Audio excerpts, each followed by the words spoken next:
Moi, Ochiaz le Ténébreux, fils de Xaras, ma douce terre, dernier chevalier d'Arnas, fonteur du Nain-Vidi, suis venu en votre monde afin de conter, entre autres, l'histoire du plus illustre de vos mages. Certains d'entre vos conteurs lui ont prêté pour nom Merlin, Merlin l'Enchanteur. Je pourrais vous conter l'origine, sa naissance, le triste procès, le combat du dragon, mais cela durerait bien trop longtemps. Alors laissez-moi simplement vous présenter quelques personnages, tels que celui à l'origine de la damnation, celui qui injuria sur son trône de feu l'homme et Dieu. Race maudite! Dieu, cet autre, vous tient trop d'amour. Par la mort du Fils, il vous a béni. Par ma chair, vous serez damnés. À sa mort, vous serez immolés. Tel est mon infernal désir, avoir un fils sur terre, un loup chasseur d'âmes pour ruiner le berger, un démentiel, diabolique, satanique projet. Force du malin, refaire, copier, imiter la tragédie du Fils pour l'éternité du Père. Ou alors, peut-être, un autre personnage, le conseiller, le piètre conseiller du roi qui n'aurait dû l'être. Sire, la tortue, ce faible animal, ne craint la venue du loup. À son approche, la craintive bête se réfugie dans sa carapace, ne craignant les crocs du puissant prédateur. Sire, faites-vous construire une tour. Ainsi, l'armée et l'épée de votre neveu seront à l'image du loup face à la tortue. La légende du plus illustre de vos mages, ce sont des personnages, mais ce sont aussi des événements, tels que celui où Arthur possède Excalibur, l'épée du pouvoir. Certains de ses barons reconnaissent son droit, les autres le renient.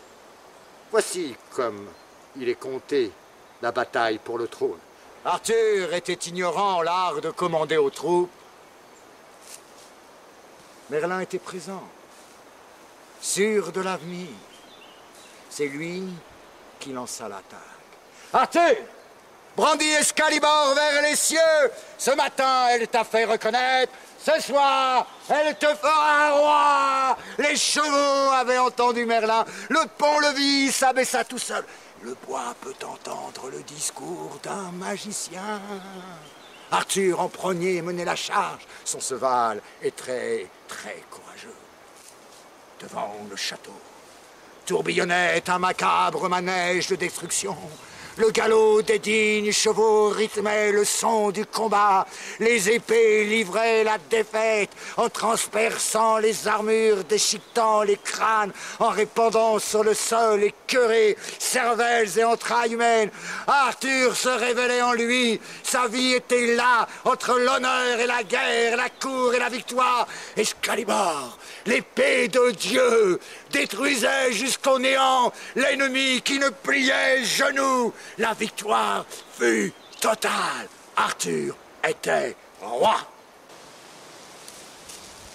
Mais la légende du plus illustre des beaux mages, c'est aussi une histoire d'amour.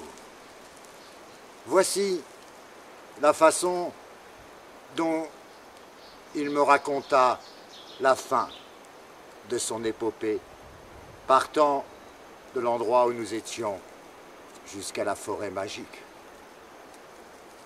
Elle m'attend là-bas. Au cœur de cette forêt, nous serons unis, purifiés d'amour. Nos beaux et doux instants me feront parfois oublier l'éternelle prison qui attend.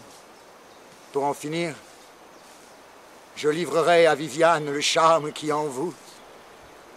À l'aube, me croyant endormi, Viviane tracera les runes qui ouvrent les portes, mais au dernier fragment sonore, la voix laissera place à l'esprit, me voyant beau à ses yeux, la vigueur en tout le corps.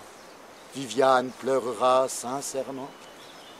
Sa souffrance à mon cœur aimant me semblera injuste, mortelle. Assez jeune pour croire aux rêves, assez vieux pour assumer ma légende.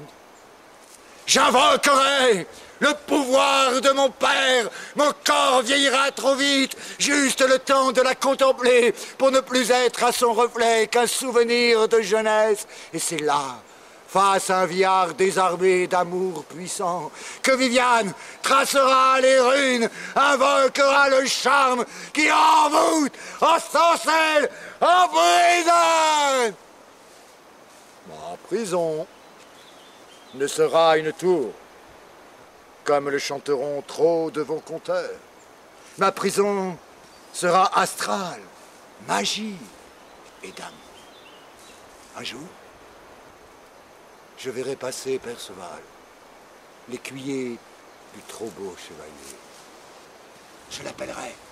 Perceval! Perceval! Tu ne m'entends pas. Tu ne peux m'entendre. Je suis prisonnier, certes, mais dans une prison d'amour. Et pour être libre, il me suffirait de ne plus aimer.